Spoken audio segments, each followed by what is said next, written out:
Every morning, before the sun fully rose over Portland, an old man named Walter would slowly walk to the same park near the river. He wore the same brown coat every day, carried a small paper bag in his hand, and moved with slow, careful steps, as if time itself had become heavier for him over the years. The people in the neighborhood knew him well. Some joggers waved at him in the mornings. Some children smiled when they saw the birds gathering around him.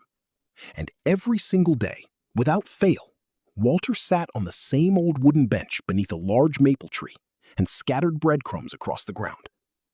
Within seconds, dozens of birds surrounded him. Pigeons, sparrows, even a few ducks from the nearby river. And while the birds happily ate around him, Walter simply watched them quietly, with a soft smile on his face. It became part of the park's routine. People expected to see him there. But no one really knew why he came every day. One cold autumn morning, a little girl named Sophie stopped near the bench while walking with her mother. She couldn't have been older than 8 years old. She watched the birds jumping around Walter's feet and laughed softly. Then she looked at the old man and asked, "Why do they always come to you?" Walter smiled gently. "Because they know I won't forget them." The little girl tilted her head, confused by the answer. Before she could ask another question, her mother apologized politely and pulled her away. But as they walked off, Walter's smile slowly faded, and his eyes returned to the empty river ahead. The next morning, Sophie came back. This time, alone. She carefully walked toward the bench and sat beside him without saying anything. Walter looked surprised. "You came back," he said. Sophie nodded. "I want to know why you feed them every day." For a moment, Walter didn't answer. He looked down at the breadcrumbs in his hands as the cold wind moved through the trees above them. Then quietly, he began speaking. "Many years ago," he said, "my wife Eleanor used to come here every morning. She loved birds more than anything." A fear on his face. She believed animals remembered kindness better than people did. Sophie listened silently. Walter continued. Every morning, she brought bread from home and fed the birds before work. She knew every type of bird in this park. Sometimes she'd even name them. He chuckled softly at the memory. She talked to them like they were old friends. Walter's eyes slowly filled with sadness. One winter morning, she got very sick. The smile disappeared from his face. She stopped coming to the park, and after a few months, he paused. The words became difficult to say. She passed away. The park suddenly felt quieter. Even the birds seemed still. Sophie looked at the old man carefully. "I'm sorry," she whispered. Walter nodded slowly.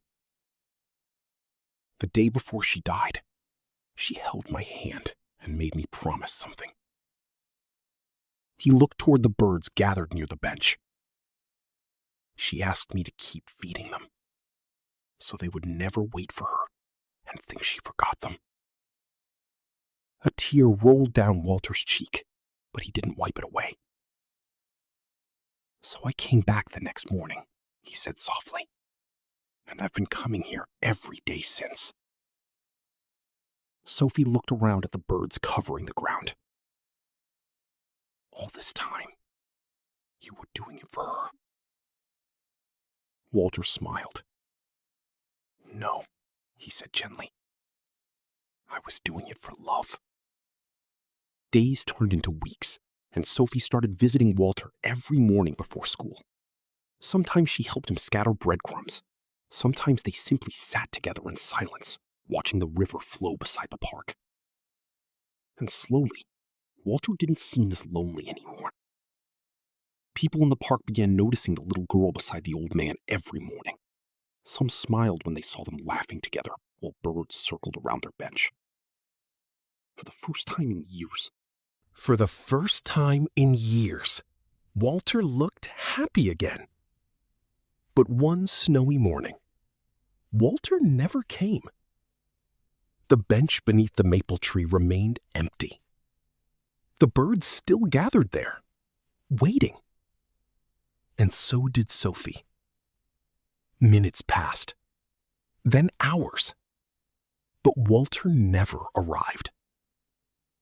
The next day, Sophie returned again. Still no Walter. Instead, she noticed a small paper bag resting quietly on the bench. Inside it were breadcrumbs and a folded note. With trembling hands, she opened it. The note read, "Dear Sophie, if you are reading this, it means I could not make it back to the park.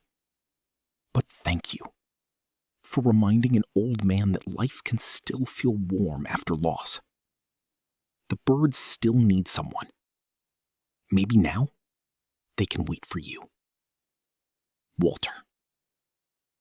Sophie's eyes filled with tears. She looked down at the breadcrumbs in her hands.